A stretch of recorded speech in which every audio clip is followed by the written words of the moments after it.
AMD Pro Télévision batata ba mama bandiko batali mbote na bino pe boye malamu na kati ya émission na biso pe bandeli ya poso elamu oh mabota mabino. C'est vrai que bande konyonso ya Bunagana retour Masisi besoin bongo na espace nyonso oriental ya République démocratique du Congo. Nous sommes de cœur avec vous. Merci na bandeko o baliko soutenir biso de loin wana tozali na Lubumbashi. Merci Monsieur El Martin, merci pour l'encouragement, merci pour tout.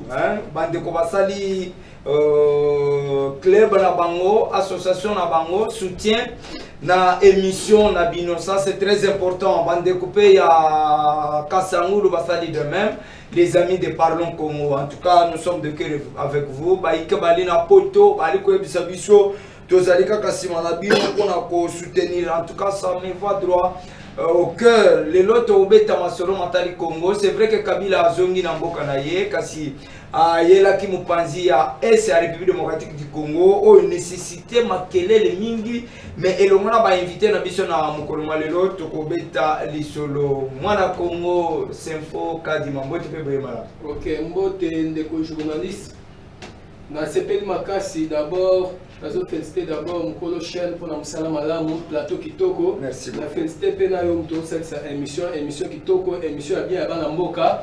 Na féliciter pe bandeko na biso tout baza na ngambo ba caméra.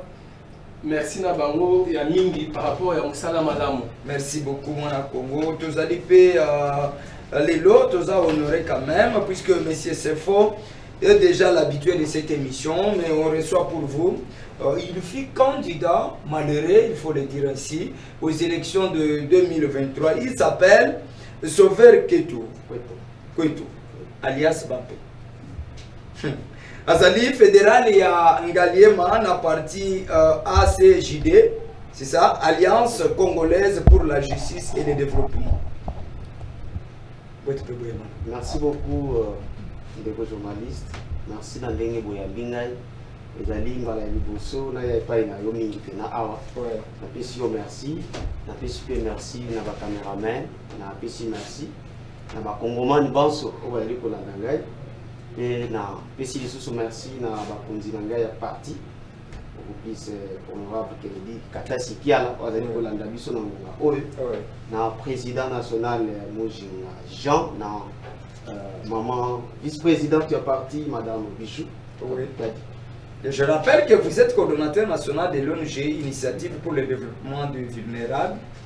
Effectivement, en dehors, il y a la fédération, il y a la commune Angalema au parti Pessingaï.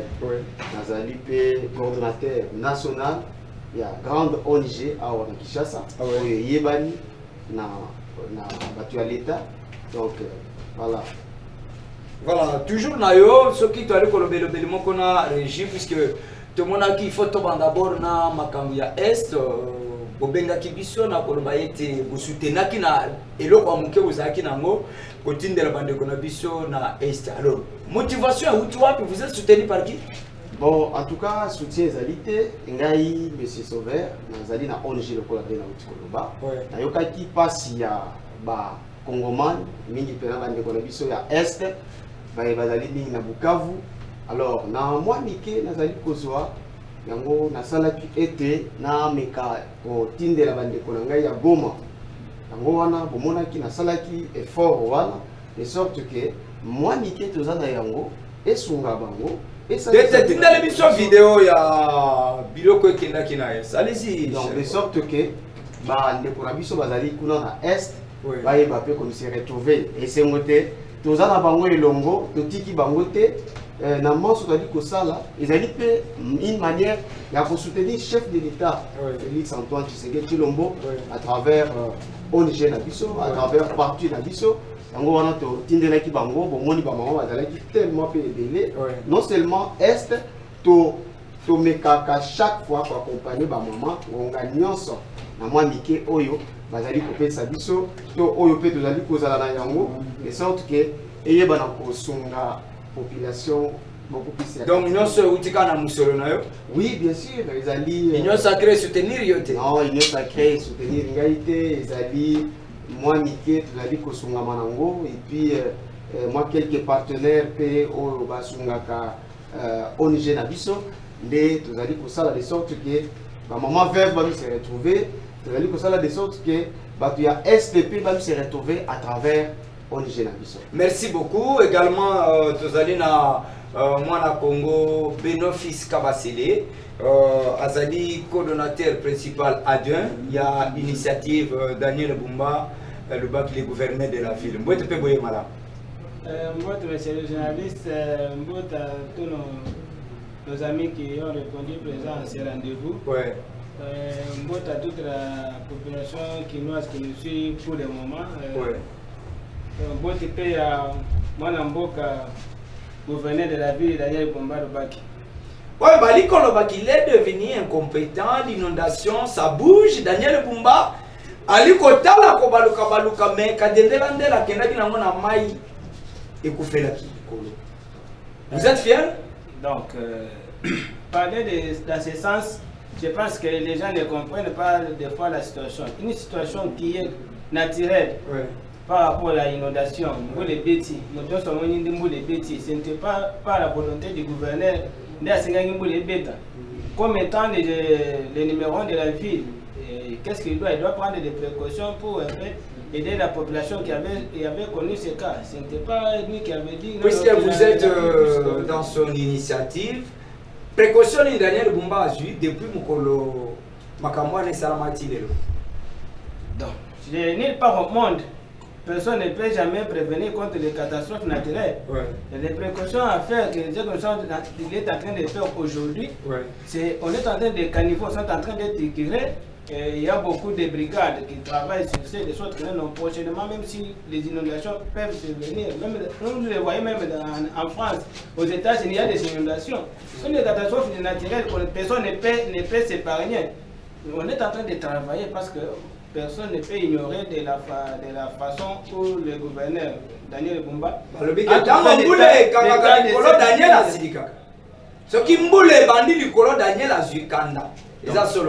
donc c'est chaque personne, nous sommes dans un pays démocratique où chaque personne est libre de donner ses opinions, donc on ne peut jamais dire comment il peut se fâcher contre la pluie. Ce sont des ondits des gens. Nous, on donne la permission à tout le monde de parler de la façon dont il veut, mais le travail est en train de se faire. Est-ce qu'il est compétent? Est-ce que Daniel est compétent? C'est un gouverneur qui est un meilleur gouverneur que la ville n'a jamais connu depuis que la ville d'extension existe.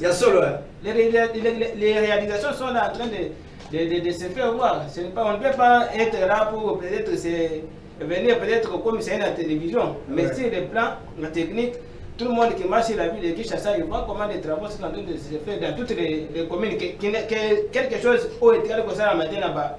Gouverneur Nelson Balikana. Ça c'est bon maintenant le Bongité, on est toujours avec vous. Toi aborder situation sécuritaire à l'est, il y a de bouger, mais enfin, Kabila Agnati Congo, Kabila Kima a informé qu'il va service à. C'est quoi le service à aéroport DG. Naibite Kabila Bimaki na Mapaputo, Alekeraki na aéroport, dit Kabuya. Kabila fait une année, enfin, a ponu Kozonga na Congo na Zera Goma. Ma question, facilité au Kabila Kiti na Ngo triomphalement na Goma. C'est dire quoi? Il n'y a pas.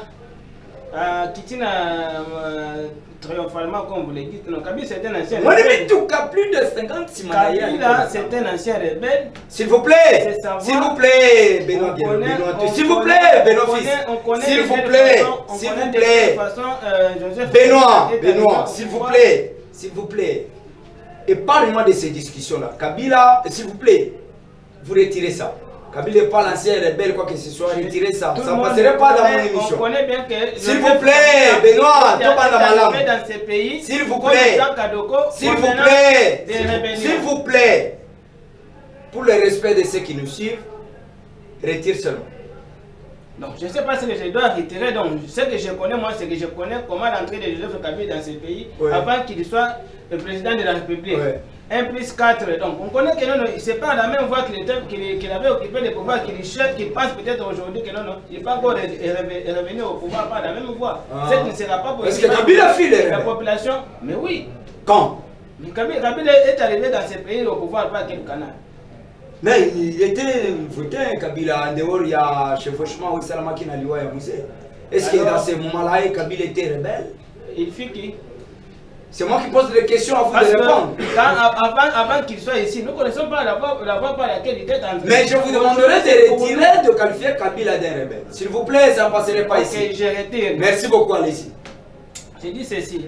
Moi, je ne vois pas un peu la victoire que Kabila a fait lorsqu'il est arrivé à Goma. Donc, quant à nous, cette question, c'est une question d'État. On ne doit plus les traiter avec des légèreté. Ouais. Kabila, comme étant un ancien président de la République, devrait nous servir aujourd'hui de modèle, nous qui sommes jeunes aujourd'hui. Ah oui. Kabila aujourd'hui dans ce pays devrait être une bibliothèque où nous tous, on devrait... Oh, bien on dit, mais la chèvre au lobby, quoi, qui sait de tous les mots. On acquitte pourquoi? C'est parce qu'on voit la personne n'est pas correcte avec lui-même. Mais les preuves ne se voient pas. Qui ne vous dit pas? Qui ne vous dit pas qu'il n'y a plus de preuves? Une personne, par exemple, comme un vice-ministre de l'Intérieur, oui.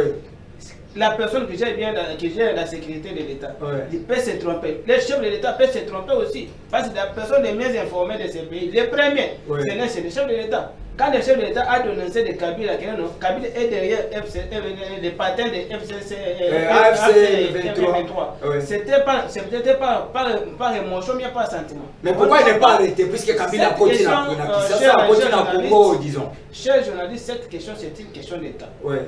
On ne doit plus les traiter avec des sentiments ou bien des émotions. Ouais. Je vous ai dit, je peux bien me paraphraser, dire non, Kabila aujourd'hui, nous qui sommes jeunes, Kabila devrait nous servir de modèle. Merci. Aujourd'hui, même les chefs de l'État aujourd'hui, même pour faire quelque chose, devraient commencer à consulter Kabila. Ouais. Mais pourquoi ils ne Je termine ma pensée. Pourquoi ils ne le font pas? Parce qu'on a vu d'abord en Kabila qu'il n'y a pas la volonté d'aider que ce pays puisse se développer. Vous comprenez?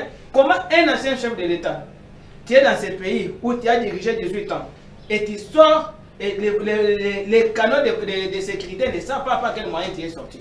Mais Azongi, na canal Obinoboye.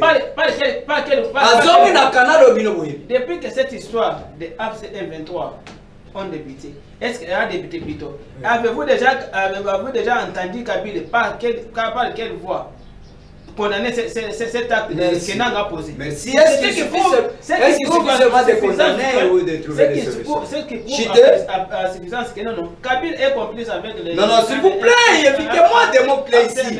Prouvez-nous comment Kabila est complice. Ça, c'est très important. Moi, je suis cadre du parti qui dépense. Je suis ce qui... Mais évitez-nous des allégations gratuites. Je dis ceci. Moi, je suis l'idéologie de mon parti et c'est qu'on nous donne comme direction. Merci. Jusqu'aujourd'hui, nous connaissons bien que celui qui est derrière AFC M23, c'est Kabila. Merci. Le chef de l'État qui l'a déclaré au fort. Merci. Nous restons dans cette... Si. Merci. Dans la zone de la... Ce qui t'attend au cause à l'école, à l'école dénoncer. Il y en a censé couper ce bisou Guyane. C'est comme ça. Si le président dénonce. Et plutôt que c'est nous qui devrons dénoncer pour que les chefs de l'État nous trouvent des solutions. Alors, lorsque vous dénoncez... Quand les chefs de l'État ont dénoncé cela, c'était juste... Mais la population attend des réponses claires ne s'est jamais plaint. Il a dit la vérité à la population. Merci, si aujourd'hui, comme... Merci, Benoît, tes minutes sont finies. Les gens aujourd'hui veulent maintenant victimiser peut-être ce qui est en train de se faire. Mais les chefs de l'État avaient prédit de sorte que lorsqu'il y aura des sanctions, des mesures contre la personne de Kabila, les gens ne disent pas qu'il y a un acharnement, il y a quoi que ce soit. Ce n'était pas une dénonciation calomnieuse. C'était juste pour que la population sache qui était avec nous, qui est la personne que vous avez dirigée 18 ans et qu'est-ce qu'il est en train de faire aujourd'hui contre la République. Ça, c'est la première intervention pour l'an 2025 de Bino Fils Kabasele. Akimaki Mituna Nabi, qu'on a initiative, il y a. Daniel Bumba qualifie qu'il est incompétent, il faut qu'il démissionne. Merci beaucoup, je reviens à vous. Je reçois les communicateurs de l'UDPS. Il demande à Daniel, qui ne convient pas, il faut qu'il démissionne. Mais c'est faux. Boye ya Kabila na Congo, et Longoli, les zombies, Kabila Kimi, Boy. Mais, de temps que j'ai a dénoncé que Kabila allait soutenir AFC M23, mais jusqu'à maintenant, aucune invitation, mais donc comment la pression n'est pas à mettre comme ça Moutamba, et ça sera pour quelle finalité? Est-ce que c'est une opportunité? Il y a pas de nous, ça va vendre tout autour des tables pour trouver une solution durable pour l'habitat. Ok, merci de journaliste. Et là, liboso na koloba d'abord na ba jeune congolais que bat oyo ke na rébellion pour na kotrahi mboka na biso d'abord biso tokoki jamais kopesa bango confiance soko mukete et kotika na motema libela génération à génération. Pourquoi na lobi en bongo? Parce que comment to simbana no côté à Joseph Kabila comment aux anciens présidents de la République aux anciens présidents de la République aux anciens présidents de la République comment yo mboka na yo les a agressés mboka na na ba problème mais yo même pas depuis ba problème e banda Kabila tikala lo bater tikala lo bater bien pour na mboka na ye neza la to mona par exemple le ministre par exemple papa Jean-Pierre Mbemba azali otambola azotambola partout pour sensibiliser les jeunes congolais parce que bitumba oyo na lobaka chaque fois que ekosila kaka na Fachi Beto ye mokote olobi bandela ekosila kaka na Fachi Beto ye mokote na sens nini Fachi aza président de la République mais ekosenga ke biso tout ba jeune biso tout ba congolais to soutenir ye pour ya alonga yango parce que toko kotikele kaka charge ye mokote aza président na biso nyonso toko soutenir ye tina suka mais par rapport ya Raïs par rapport ya Kabila ezo sala biso passe. Eso sala biso passe pourquoi en tant que biso toza Raïs mingi yo ezo sala tawana bakata mbanga bamona sala biso passe parce que aza modèle te pour na biso aza modèle te alternance pacifique civilisée du pouvoir oui te aza pena modèle te pourquoi aza modèle te parce que eza mwa mingi parce eza mwa mingi ya komona oumeli trop libanda mboka mais kozonga na yo oyeko kita na koma mais pour na ngai namoni ke ekobangisa biso te eza ba stratégie na bango bazomeka pona kobangisa biso mais biso tokobanga yango te parce que Fachi Beto en tant que mokonzi ya mboka asa lobaki yango ayebaki déjà mutu na ye bien parce que eza biso te biso tomonaki mais tozaki na voie ya kokomisa te mais Fachi Beto moko avandaki ayokaki comment ba congolais bazoloba na ye moko pe a étudier parce que ya za bien informé que biso tout entre Kabila na Félix Tshisekedi na koko kita na facilité na ko entre Kabila na Fachi Beto na facilité Fachi Beto est président de la République est-ce que bango mibale na koko kita na facilité na Goma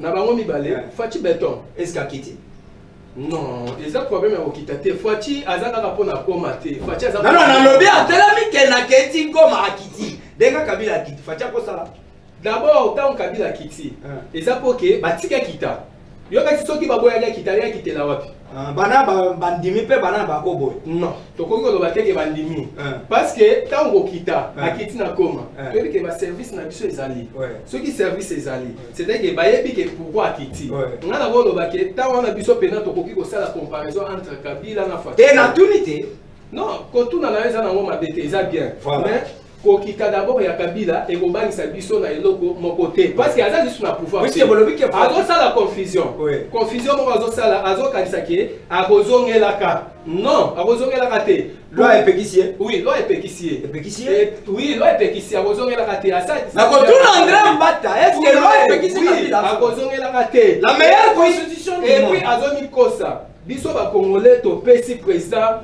d'abord Fachi Beto tozo pese toujours makasi pourquoi tozo pese makasi aza président au depuis abanda au diriger atangisa na makilate oui batata makila etangate mais kona na mona ba boma bato non koboma toloki kotangisa makila eza ya ye moko zo boma oye bandeni non merci beaucoup mona Congo matombe mingi kitisa motema eza bitumba gage théâtre le bela Congo Corre Sauver yo je crois que Bunagana occupé, Rutshuru occupé, Goma occupé, Bukavu également, Walikale nde basundo. Bokita ya Kabila na Goma. C'est une solution durable ou un message fort au gouvernement pendant que les lots, on doit se le dire en face, Fatiako Kitana Bunagana, puisqu'il est le président, Koko Kitana Goma, il est le président, Koko Kitabisika Moussousouana, il est le président. Mais pourquoi on n'y arrive pas? Merci beaucoup, Ndeko Benoît. Et Liboso, Bissou Tozala qui battu à Liboso, il y a côté les mélas, agression rwandaise, à travers Excellence, Maître Kennedy Kata Sikiala, PCA. Oh, bah, Ningisa n'est pas la élection, bah, Kanduka Bapela. Ningisa qui est parce qu'il y a un homme fort. Peut-être parce que bavota qui est tellement ébélé, il y a des choses qui babeta kanzete na manga était là. Manga ya bes bakoki jamais kusala.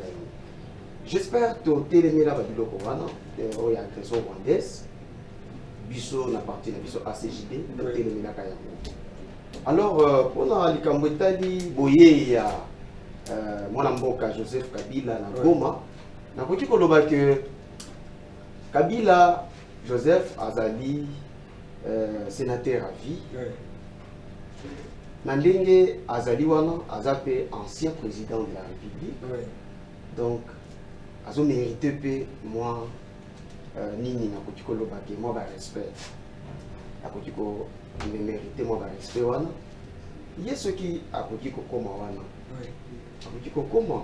Mais seulement que mabe oyo ye asali ata même pour réagir tout le coup la bande konanga ba uti koloba awa telemela ba agression wana atelemela ki yangote awa facha telemela ombala mekere ezali koba donc Fachi Beton aza président Kontombolo aza président de la République oui oyo peut-être ndeko Kabila akokaki pe kopusa na pene na ye apusani ba solo la mère publique ndeka kabola parce que ye alobaki Kabila alobaki que azoya po a achape kimia na kati ya école à travers moi masolo ndenge zala mais ce qui est aye na kati ya est kombo na ezali kotanga matanga mingi beaucoup plus parce que comme si même mise ezali comme si même mise parce qu'il pèse Kabila y a non seulement après 11 jours il y a kozwa Goma mais aujourd'hui nous en sommes au-delà non seulement azoko peser mais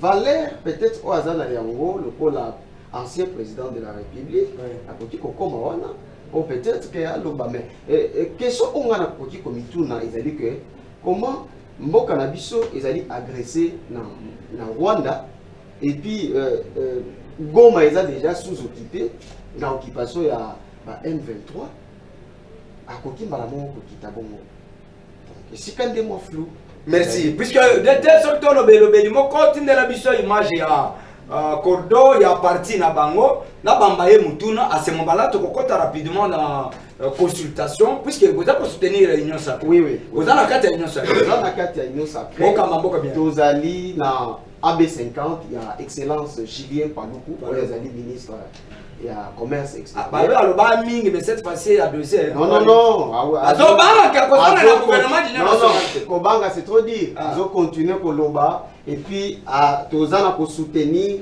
l'activité topé misala ya chef de l'État bozana esengo ndenge union sacrée ezokamba kongo bon esengo ezali que union sacrée ezali kokambama très bien et kokambama te mais kokamba kongo oui peuple là se retrouver na gestion na bino peuple azali ko se retrouver mais tata mokonzi azali oyo azali kokamba ekolo ozolanda ngai alors ceux qui peuple tu comme se retrouver c'est là l'élu de Lukuma ils sont moko peut-être que tu allez kolanda oyo tata mokonzi azali koloba te est-ce que na kopesa ndakisa lokola ceux qui balingi baya ko par exemple et si quand vous allez propriété ezali te donc faut que la tata mokonzi aya ko puisque vous êtes de l'union sacrée tata mokonzi ekolo tango libala ya FCC ka Shekufa amemi biso na union sacrée sama 1 kaka tata mokonzi ekolo yemoko abiki union sacrée sama 1 esali musalama lungate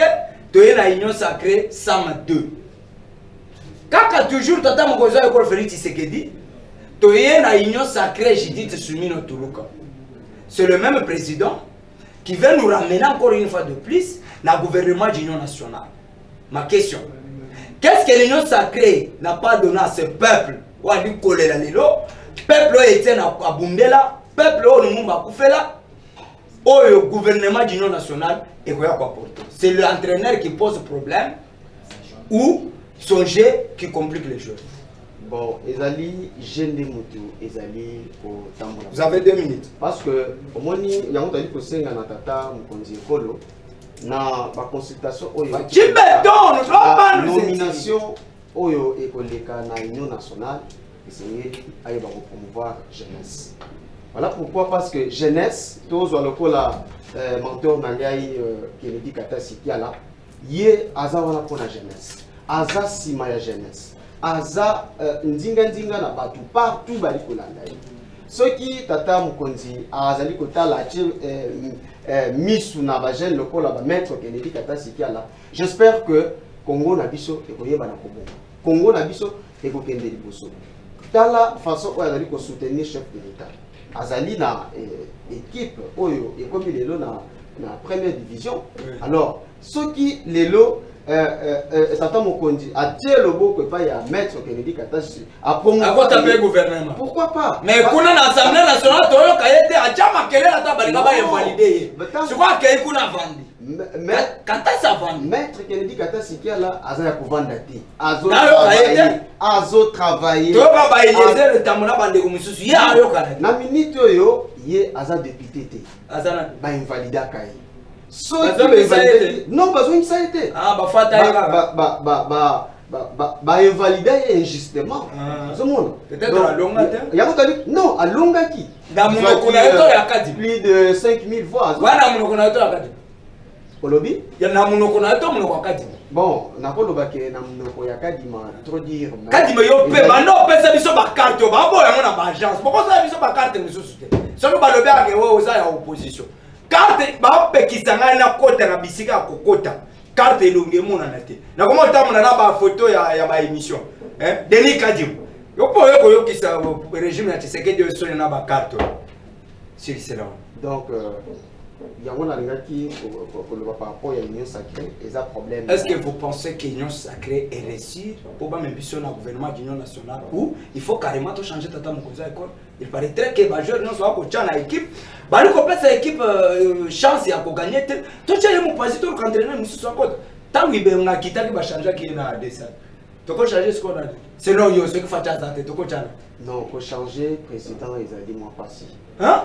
Ils ont dit moi pas si parce que Azali Oyo to voter d'une manière massive. Abi élection c'est to voter et belé, to peut ça y est toujours mandat à continuer dans yango. Abi peuple ali commis là. Oui, c'est vrai peuple Azali. Liboumou. Oui, peuple Azali kolela tant mususu ezali biso beaucoup de batali koyeba oyo ezali ko sala te. Mais bon soutenir.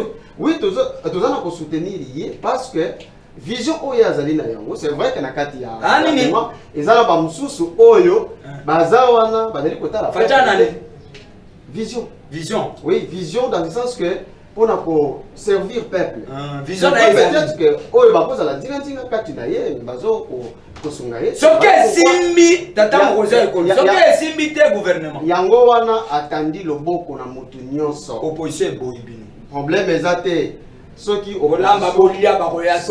opposition et boyi que le gouvernement de l'Union nationale à travers oyo déjà va consulter vous serez consulté bino puisque la majorité zaka union sacrée cause élargissement union sacrée puisque opposition zate foyelo na katité Kabila na katité Katumbi te Délice Sanga te mais quand même babenga ki bango pour ani bayete balobi ke boya bo soutenir démarche ya Senko na ICC bo posant bazala bino pe boyo ke na kabaninga non tata mokonza yo ke la yango esali ke abenga ayoka mutu nyonso tu mais tant batandi loboko bino boyete peut-être bakanisi ke loboko wana eza na mbongo ya ramu na epite mais babo nini merci beaucoup na bande ko bali kolanda biso est-ce que loboko eza na mbongo ya ramu to ezali na peuple na maboko na yango Benoît fils Kabasede Senko démarche opposition esengi na bino bo soutenir démarche ya Senko toke na dialogue gouvernement en place il s'inquiète bino boleka na consultation mais au début tout le monde peut se consulter bino na bino union sacrée ba reconsulter bango mbala mibale ma question mieux vaut aller à la démarche de Senko SSR qui vise l'intérêt du peuple ou passer par les consultations que d'autres parties prenantes refusent. Est-ce que vous pensez que le gouvernement est Kobima et que regroupe Batunios? Ok. Merci, monsieur le journaliste. Moi, je pense que vous m'accordez un peu de temps afin de vous répondre un peu à... Vous avez 3 minutes à l'heure rapidement. Je vois la répartition des temps n'est pas égale. Assumez-vous, vous êtes venu en retard. J'ai dit ceci. Je pourrais un peu répondre à la question que vous avez posée. Oui. Dans ce pays, nul n'a le monopole de l'opposition. Obi? Nul n'a le monopole de l'opposition. Le chef de l'État a tendu la main pour que tout le monde, tout Congolais, qui sent que notre pays, non, la consultation, on avait lancé, c'était pour tout le monde. Si vous allez là-bas vous enregistrer, on allait vous recevoir. Non, on va dire l'invitation, là, quand ça ne tient, l'opposition n'a personne. Donc, ici ou dans notre pays, personne n'a, comme je le disais, mon toit a un monopole, il y a quelqu'un opposé à ceux qui vont consulter un donc, ma caméra est en Boga. Vous comprenez? Nous sommes plus de millions de Congolais. Hein? Ceux qui ont Moko, la personne par l'âme de Kabila, la personne par l'âme de Moïse, la personne de Fayoulou. Vous dites que nous, on doit peut-être aller répondre à l'appel du chef de l'État. Les autres qui sont venus là ne sont plus Congolais, donc ce sont trois qui sont Congolais meilleurs que les autres. Ça, ça prouve que l'Union sacrée, ça est l'autre côté. Voilà, c'est un faux débat. Oui. Donc, pour aller par rapport à la question de la CENCO, la CENCO n'est pas d'État. Vous comprenez? Les présidents de la CENCO, de SCC, ils ne sont pas des chefs de l'État. Nous avons un seul chef de l'État, c'est Félix Antoine Tshisekedi Tshilombo. Il veut que les pays soient dirigés dans la vision où chaque Congolais, tous les intérêts des Congolais sont égaux. Vous comprenez? Lorsque la CENCO a fait sa démarche, ce n'est pas une mission que les chefs d'État leur avaient donné. Non, allez-y faire ça. Ce sont eux qui se sont venus, nous allons faire ça. Et quel est l'aboutissement de ça? Nous connaissons. Par exemple, on a un Chode. Chode, c'était un modèle aujourd'hui dont les Congolais peuvent écouter. Dans l'opposition, Moussem Bengi, régime à Kabila des médiocres, Bobeta Maboko. Non. Vous savez, jusqu'aujourd'hui, les régimes les plus médiocres que le Congo a connu dans ce pays, c'est le régime de Kabila. Nous sommes en train de le voir aujourd'hui. Le régime de Kabila, c'était un régime, les gens les plus médiocres.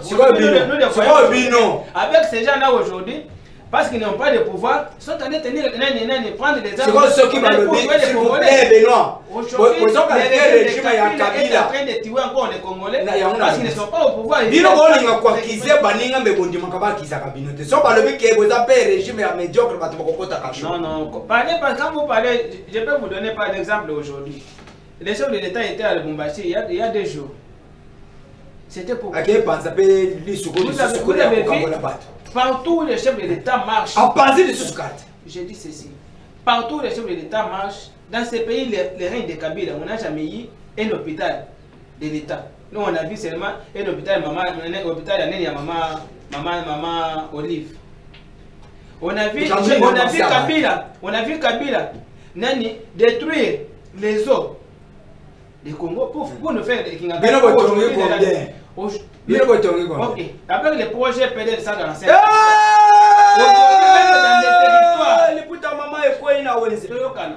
Aujourd'hui, moi je ne fais pas la publicité de quelqu'un ici. Nous sommes encore jeunes, nous devons parler avec toute responsabilité, savoir non, parce que notre avenir en dépend. Aujourd'hui, il y a dans des villages où l'enfant n'avait jamais connu que non, il y a une école moderne aujourd'hui dans ces villages-là, il y a des écoles construites par la vision du chef de l'État dans les projets PD dans l'ancien territoire. Il y a aujourd'hui des centres et des hôpitaux construits dans des milieux les plus reculés. Non, des enfants n'ont jamais connu que non, il y a quelque chose de l'appel hôpital. Ce sont des choses comme ça à encourager par rapport à la vision du chef de l'État. Contrôle les plateaux, s'il vous plaît. L'appel est lancé à tout le monde de venir. Que chaque Congolais qui se voit que non, il a une pierre d'édifice pour le développement de ces pays. Les parents des chefs de l'État sont ouverts. Il n'y a pas d'échec. Nous sommes dans un État, nous sommes aujourd'hui, nous sommes habités à une difficulté de l'agression rwandaise qui est soutenue par AFC et M23. Le État a dit, on est qu'elle ne puisse peut-être, avec les gens qui jouent, il n'est pas dit que ces gens-là ont échoué. Mais chaque Congolais qui a une bonne idée, qui a de l'intelligence, qu'il soit jeune, vieux, qu'il soit de l'opposition, de la majorité, de l'église ou pas, venez, on reste ensemble, on réfléchit pour diriger le pays pour son développement. Admettons que quel est cet accord que le chef de l'État n'a pas respecté.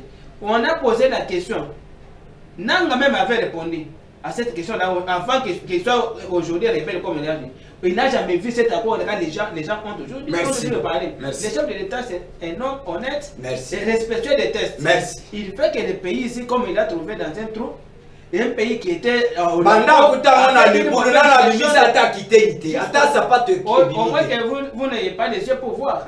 Aujourd'hui, là où le chef d'État a trouvé le pays et là où nous sommes aujourd'hui, il y a des avancées significatives. Il y a des avancées significatives. Pourquoi aujourd'hui, admettons par exemple, un militaire qui était payé par exemple 100 000 aujourd'hui, qui trouve son salaire doublé. C'est la magie. Même aux États-Unis, même aux États-Unis, ça ne s'est jamais fait. Trouver un salaire. Même aux États-Unis. Non, moi je comprends que peut-être la population on fait une chose et son contraire. Merci. Parce que quand quelque chose est bien fait, nous devons louer ça. Merci. Vous ne pouvez pas aujourd'hui vous présenter devant un policier qui vous touche 200 000 aujourd'hui, vous dites non, aujourd'hui mon salaire de 200 000 est à 400 000. Parlez avec ses langages. Merci beaucoup Benoît Fiskabassé. Aujourd'hui je vous dis les bien-être de la population. Si les plans professionnels est bien assuré par ces régimes de Tshisekedi. Pourquoi? Nous voyons comment nos vieux qui étaient dans l'administration publique étaient payés, mais aujourd'hui par rapport à leur salaire, si peut-être la population, la personne ne sait pas se localiser, ce n'est pas seulement des problèmes des chefs d'État ou bien des régimes qui ont un problème. Si les gens sont payés avant,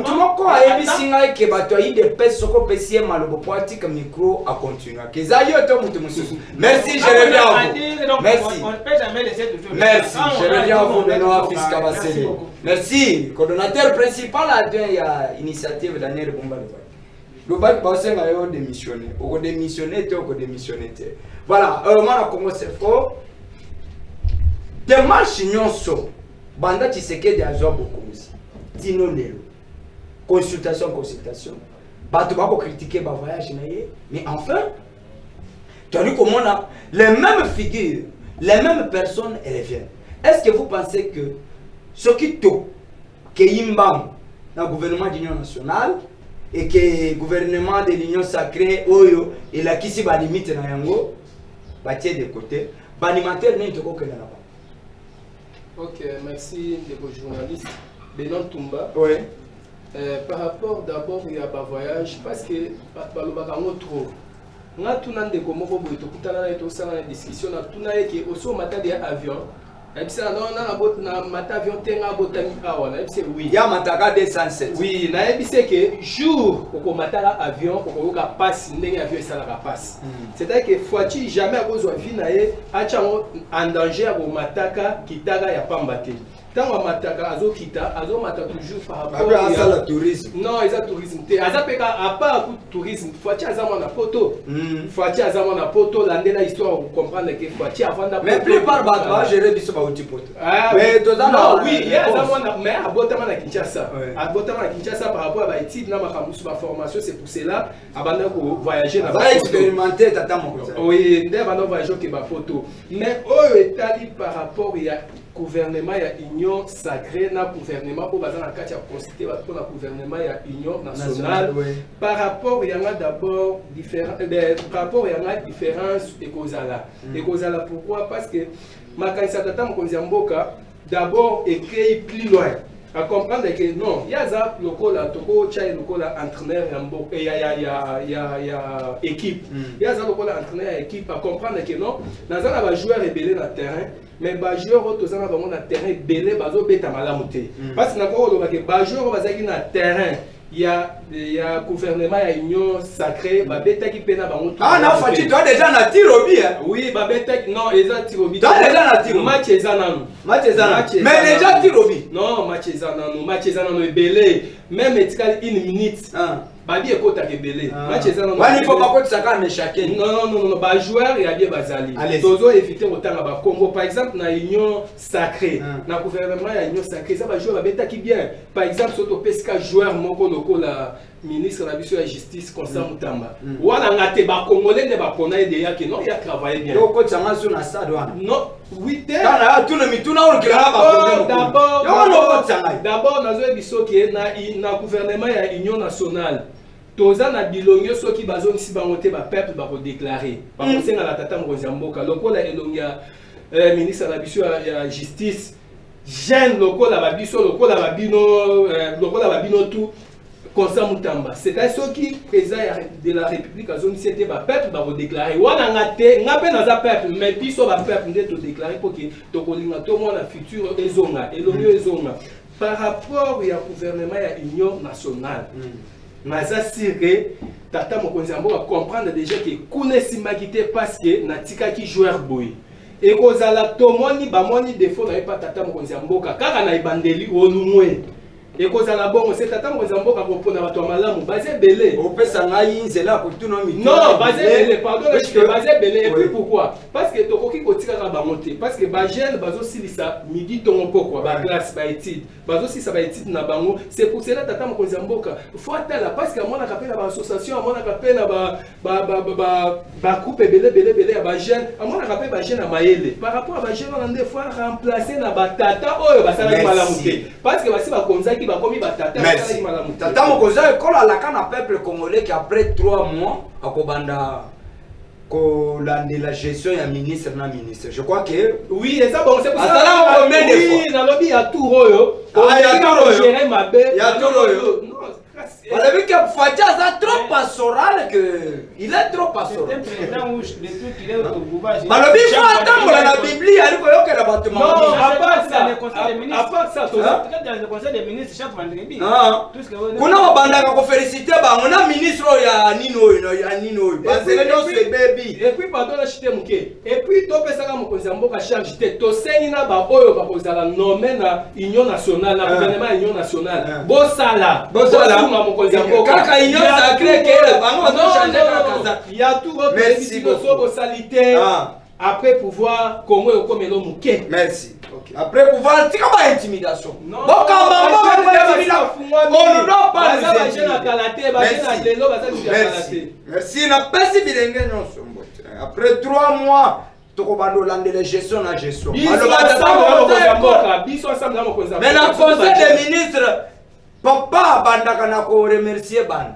Na ministre oyo atali SNEL, DG ya SNEL, Régie des eaux, batouana bazaka attaché na ba ministère. Et puis ba ministre wana tango bako kele na conseil des ministres, le président de la République commence par les féliciter.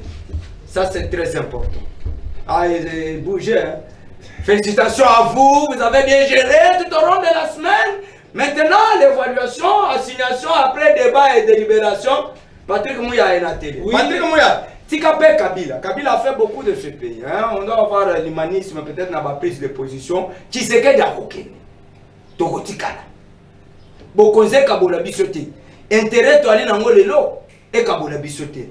Il faut faire le nécessaire. Que kozonga kana ba ko sona wana ezabiente tata mokoza ko la le gouvernement d'union nationale mais ba communication na bino ezo kabola ça bouge de ligne une minute puisqu'on doit conclure par là et moi pour la inondation na Kisasa mais je crois que on lance un clin d'œil par rapport à ba activité wali ko sala na monaki le 8 mars celui to ko lo ba le benimo ko na régie au sala ki ozali ko sala mais je pense que motivation aux anangos, cordon, le bel abakimbo, la vérité.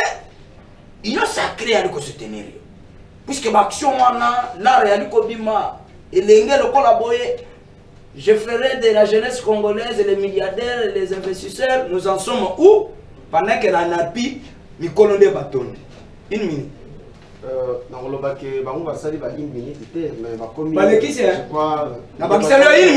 minute, bon, merci beaucoup pour l'inondation. On a vécu qu'on Mboka Nabiso est dans l'urbanisé. Alors, parce que comme on a des combattants Kotonga, Banda, Kulikolo, il y a un niveau. Et puis, oui, non. Et ça, quand le peuple, il y a des Koyokate. Donc, rivière, ils ont tiré. Et puis, on a gestion de la Koloba. Ça c'est Zobo. Écurité, le Kolaneti Manuku, Maya Makelele, le Kolandé de la. Et puis, même dans la terrasse, na biso les sous les accuratés. Donc, il y a peut-être dans gouverneur à ville, tout le monde appelle ça là, les gens pour ça, les mains, à combattre toujours, mais et continuer. il faut ça repose beaucoup. On a dit na niveau ya quartier Nangai na quartier Congo. On a dit quand même tu l'as dit niveau on a commune Angalé. Oui, na commune Angalé mais c'est quoi dans la ligue fédérale. Alors c'est là qui moi niveau moko toujours dans le cadre ya activité topé misala où ils allaient connaître la vie province ya Kinshasa. On a fait na merci na mkonzo et Kolo na ndenge akanisela ki bana quartier. Ça donne tu dis secret ni mo tongol mwana maman esuka wana te ekoba surtout que biloko yango pe oyo tozali ko kende ko bwaka ba démolition wana et ça la paix que to bwaka yango na musika pona ko dernier message pour la passage na yo. Bon pour la passage na ngai nali ko yebisa bana ngalé ma nyonso ba sectionnaire nyonso ya ACJD tokozala na rencontre monene na mokolo ya 30 mai. Nous allons pour préparer l'arrivée à président national et à partir de Bisso, Jean Mouzinga. Nous allons quitter la Bisso dans Kinshasa, de sorte que les paix madame. Merci. Et puis le 25 mai, nous avons une activité moko na maman veuve. Maman veuve mignon surtout Yangalé moi. Merci beaucoup. Basoso est à la expiré. Attention, là merci beaucoup. Merci. Je te passe une minute et puis bande de 30 secondes et puis on clôture l'émission. De Kobinois. Il y a Bissop Daniel Bumba à Bongi. Ça dit que il se repose beaucoup. Daniel se repose beaucoup. Et puis Basengi a démissionné. Naïmani sur mon takanam, c'est a démissionné. Charge à qui ça c'est qui? Le journaliste donc c'est je dis que dans le bas M. Daniel Bumba Basengi, donc je sais pas Banani Basengi parce que jusqu'aujourd'hui la population quinoise d'une manière générale a encore besoin de l'intérêt envers les gouverneurs de la ville parce que Makambo est au Sala. Au moins, il y a des témoignages. Même dans son quartier, à moins qu'à niveau écoute, ou à Tika, comment on a été depuis à Botama. C'est-à-dire que non, c'est un gouverneur qui travaille. Jusqu'aujourd'hui, les gens sont en train de faire la confusion par rapport à l'entrée du gouverneur Daniel Bumba à la tête de la ville. Il n'a que 7 mois. Mais ce qu'aujourd'hui, la réalisation est merci. Votre dernier mot, l'émission est finie. Bino bozan tembe, biso to ananko. Kona biso zanini. Bino wana nini? Bozan tembe. Biso to alpe atanko. Nanko wana nde ozomona basenga ya biso zanini. Kona biso zanini. Abozo loba, biso tozo sala. Merci. Merci Benoît. Merci. Le gouverneur de la ville Daniel Bumba est en train de travailler jour et nuit. Vous avez vu vous-même, vous témoignez, les images en témoignent des jours même des inondations. Merci. Vous avez vu les gouverneurs de les gouverneurs en train de transporter des sortir de l'eau. C'est pas une donc, merci beaucoup. Les gouverneurs travaillent. Je demande à la population quinoise de donner encore de la chance et beaucoup plus de la confiance. Merci beaucoup. Au gouvernement qu'ils puissent travailler parce que c'est la seule personne qui répond aux besoins de la population quinoise. Merci. Merci beaucoup. Mon Congo c'est faux. 20 secondes. Merci d'abord. D'abord, on a jeune tout congolais, on a quinois tout quinois. To landa d'abord distraction T.